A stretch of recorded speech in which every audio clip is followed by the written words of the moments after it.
मैं बता रहा हूँ ना, मेरे यहाँ से वो जो एक लाल निशान बन गया था, तो 2-3 दिन तक मैंने उस शर्ट को छिपा के रखा, उसको बाजू को खींचता रहा नीचे। कहीं घर वालों को पता चल गया तो सर ने तो मारा, ये और मारेंगे क्या। तो वो सब ये। हाँ, जैसे मैं अगर मेरी बात करूं या हमारे साथ के जो विद्यार्थी पढ़ते थे उस समय, मेरे जो सहपाठी थे, मेरी बात करूं तो हमारे एक हिंदी के शिक्षक थे। तो जब कोई हम प्रश्न याद करके नहीं गए या होमवर्क पूरा नहीं हुआ, तो वो यहाँ से पकड़ करके और एक चिकोटी काटते थे। अच्छा। कभी कभी यहाँ लाल होता था, तो जब हम घर पे आते थे तो यूँ लगता था जैसे घर वालों को अगर पता चल गया तो ये और मारेंगे। तो हम उसको कमीज को नीचे खिसकाते थे, कहीं घर वाले नहीं देख लें। वैसा तो रहा नहीं। तो घर वालों से इतना डर लगता था, घर वाले और ऊपर। हाँ, ऊपर भाई तूने किया नहीं इसलिए मास्टर ने मारा होगा, के गलती तेरी है के। हाँ। तो ये नहीं होता था कि भाई गलती सारी शिक्षक के ऊपर डाल दे। होता ये है कि मान लो सर ने कहा कि भाई ये पाठ याद करके आना है, और बच्चा 1 दिन नहीं करे, 2 दिन नहीं करे, तो उनके हित में ही लगता है सर को कि भाई ये और याद क्यों नहीं कर रहा है, तो एक आध कोई चांटा लगा दे तो लगा दे। बाकी कोई ऐसा पर्सनली कि भाई कुछ दुश्मनी निकालनी है और फिर हम बच्चों को टीचर मारता है, ऐसा तो कोई कुछ होता नहीं है। जिस तरह सभी एक समान है। हम उस पंक्ति में ही किसी एक बच्चे के साथ बैठ करके चख लेते हैं। अच्छा। और मैं चख लेता हूँ। शुरू में मुझे पता है, जब मैं यहाँ छोटू में या सनावड़ा में भी थोड़ी सी बच्चों की प्रतिक्रिया भी थी कि अरे सर किसके साथ बैठ गए, लेकिन फिर लगता लगातार चलता तो उनको लगता है ये जब प्रिंसिपल सर जब किसी के भी साथ बैठ सकते हैं तो ये सामान्य बात है, ये एक भाव भरने की बात है। जब हम करेंगे प्रयास तो समाज में बदलाव आएगा। बात खड़ा हो जाता है कि आप आरएसएस की विचारधारा को वहाँ इम्प्लीमेंट कर देते हैं, इस बात में कोई सच्चाई है, या आप हमेशा से वही बच्चों को एक अच्छा बच्चा बनाने के लिए ये सब कुछ करते हैं?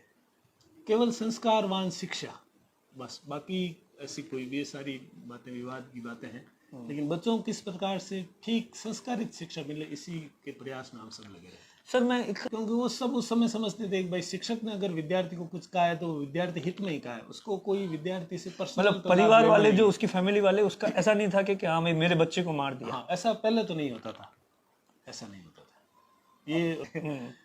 तो वो सब यही था कि भाई सब ये जो चीज भी हो रही है विद्यार्थी हित में है। उसी का नतीजा है कि आज आप इसी मुकाम पर हो। बिल्कुल सर, जो भी है मैं हूँ तो मेरे गुरुजनों की वजह से हूँ।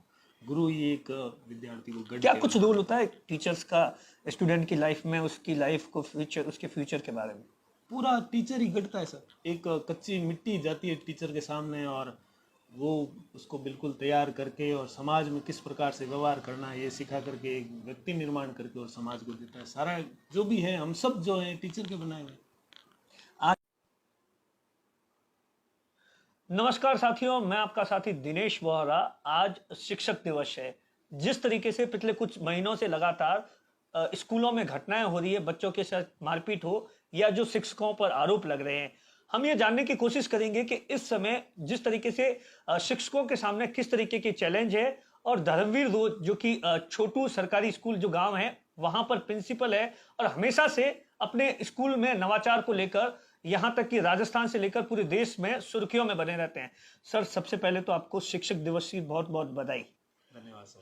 सर, एक बात बताइए, आज के समय के अंदर जिस तरीके के हालात बन रहे हैं, पिछले कुछ घटनाओं का अगर जिक्र करें तो एक शिक्षक के लिए, आप प्रिंसिपल है, तो क्या कुछ चैलेंजेस आ रहे हैं इस समय? कुछ चुनौतियां तो है, नए माहौल है, नए प्रकार की रीतियां नीतियां हैं, लेकिन इन सब बातों के बीच में भी मैं ये कहना चाहूँगा कि अगर शिक्षक चाहे तो सभी प्रकार की चुनौतियों से पार पड़ सकता है। शिक्षक के लिए असंभव कुछ भी नहीं। अच्छा सर, जिस तरीके से आप लगातार सरकारी स्कूलों में, चाहे वो नागौर हो, बाड़मेर हो, आपने क्या कुछ अपने इस जब 2005 के बाद आप लगातार इधर उधर रहे, क्या कुछ नवाचार करने की कोशिश की, और क्या कुछ ऐसा कुछ किया है कि जिस कारण से आप लगातार, अभी हाल ही में आपको सम्मानित भी किया, आपके स्कूल का नंबर भी लगा? ऐसे है दिनेश जी के, मैं विद्यालय को वैसे 3 अलग अलग क्षेत्रों में बांट के देखता हूँ। एक हमारे पास विद्यार्थी है, और एक उसका जो भौतिक जो क्षेत्र है वो है, और दूसरा विद्यालय की जो व्यवस्थाएं हैं वो। तो बेसिकली हम सब विद्यार्थी के लिए ही है वहाँ पर, बाकी सारे तो सपोर्ट की चीज़ें हैं।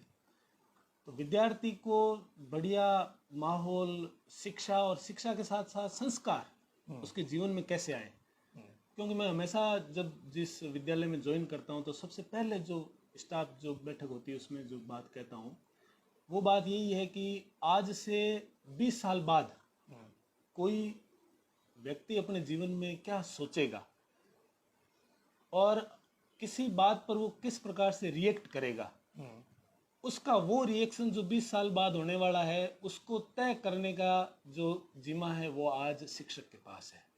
आज हम तय कर रहे हैं कि हमारा जो विद्यार्थी हमारे पास पढ़ रहा है वो 20 साल बाद जीवन में किस प्रकार से रिएक्ट करेगा। बहुत बड़ी जिम्मेदारी है कि हम एक कैसा विद्यार्थी है जो तैयार करके समाज को दे रहे हैं।